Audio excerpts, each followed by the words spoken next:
to a show now. This one is great for you guys. Formations. What has Mikel Arteta got an information under his locker that he's about to unleash for the 25 to 26 season? I'm tying that here for TK24 Sports. If you're new to the show, like, subscribe, turn that notification on so you don't miss a show. Every time we upload, road to 1,000 subscribers is on. And today it's a hot one, so I'm going to be sweating in this show.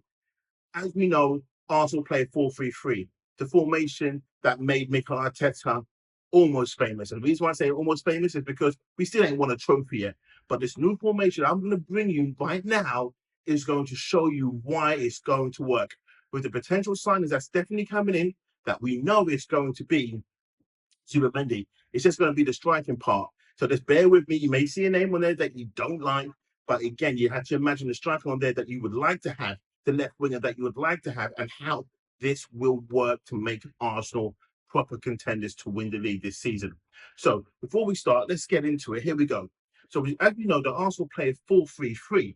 Now with this team here, to me, it works. It's okay. It's not bad. When I say it works to get Arsenal a second place finish 3 years in a row. What I would like to see Arsenal do is just change this up. And I think this is the formation that Mikel Arteta is going to do. He's going to be finally having the last pieces to his jigsaw puzzle, and it's going to work. The 4-3-3 is okay, but it's not great. To me, it's just too lopsided on the right-hand side. There's no balance to the left-hand side. You've got Declan Rice who does move forward. As I said, I'm very hot today.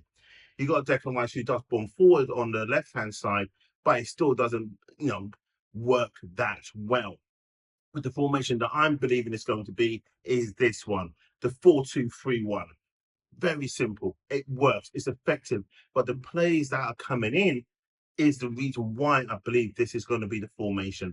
With the players coming in, this is going to be making things better for us going forward. It's going to allow players to be able to really and truly express themselves and show just what they can do when they have proper options next to them.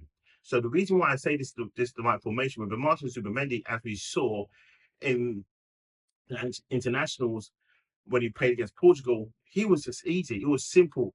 He made things simple, and the best players make the game simple and boring because they just get on the ball and distribute it the right way. You get the flair players who are moment players, and this is not a Martin Zubimendi.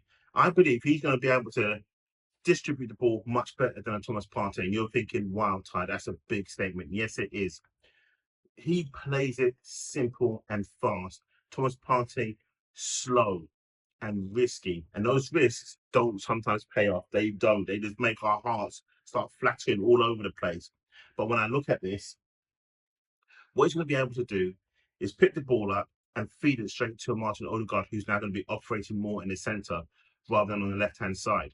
And what this means is when he had a like of a Šeško or a Gyökeres or Havertz in front of him, he's just going to have the options now to either Saka can bomb in here, a Rodrigo, who you can see here on the screen. It could be a Martinelli, but I think he's going to be a Rodrigo. So we're going to go with that one for now.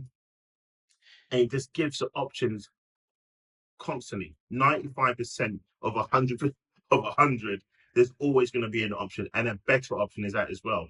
The forward player is going to be able to move left or right.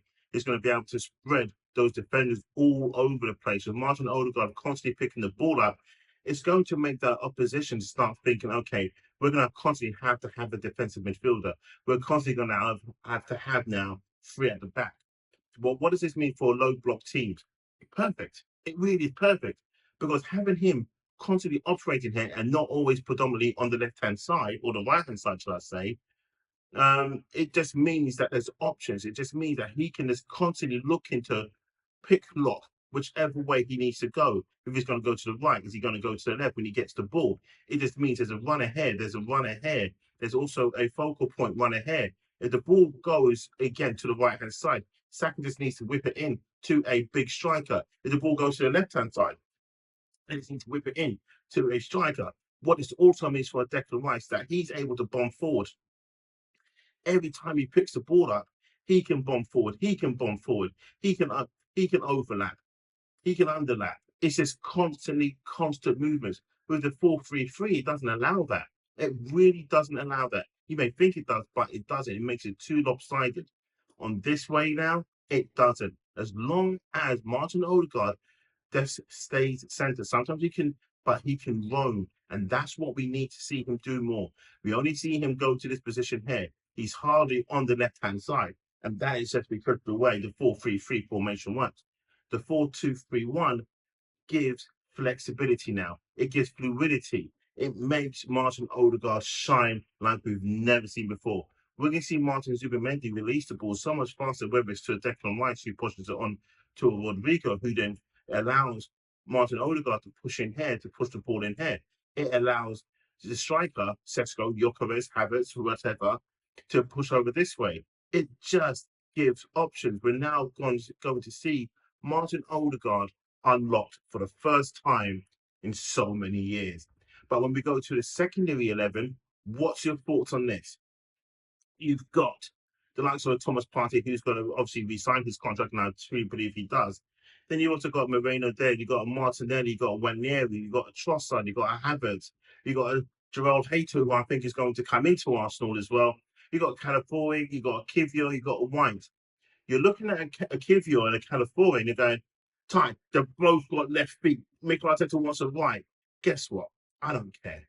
Because what can be seen here is this is a secondary good 11. And if you play this in a Carabao Cup, an FA Cup, or those Premier League games where you just want to rotate, especially against newly promoted teams, this team is going to be more than capable of picking up the 3 points and resting the other players, but still keeping the balance rather than reverting back to the 4-3-3. This still means that Trotter can have a run in here. He can be the secondary striker, as we know that he can play that. It still allows Kai Havertz to push down here and then Trossard to go here if they need to interchange. It then allows Ethan Wanieri constantly to come in here because that's his natural position at the same time. So again, this formation, why I believe this is going to be the one that Mikel Arteta is going to run with, and I can't wait to see it actually happen. I really and truly cannot wait to see this happen. But when it comes to the left wing position, there's so many options out there. And again, this is why Arsenal are taking their time. They are assessing the market, seeing what's out there, seeing what's possible. I've already done that last video when I showed you that Liverpool are looking at Barcola from PSG. Once they've done the Versa deal, they're looking to potentially splash another 100 million on this player. But when you think of the player, you think of a Rodrigo, then you look at a Barcola. But what about a Due? He's there as well. They're both young players. They really are young. But Due just showed on the Champions League final of how good he can be. What about Eze? Because he could deputise on the left-hand side as well. Or what about Semenyo? He can play out there on the left-hand side. So there's so many options out there.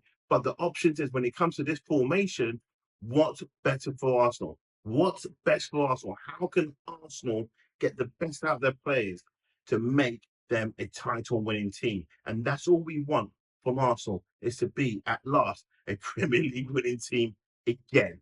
So, what's your thoughts so far on the formation? The 4-3-3, was you happy with it? Do you think, you know what, we just stick with it, we just add the plays to it, and we become better? Or we definitely need to revert to this 4-2-3-1 formation because it's going to unlock Arsenal, as I've shown you when it comes to this position here. Martin Odegaard, you get him in this position essentially, and he will just literally unlock every option that Arsenal need going forward when it comes to attacking, counter-attacking. The transitions will be so much better, so much fluid. It all stems from this formation, and I believe the 4-2-3-1 is going to be a title-winning team. I'm Tyler here for TK24 Sports. Thank you for watching. Make sure to leave your comments below. Have a great day.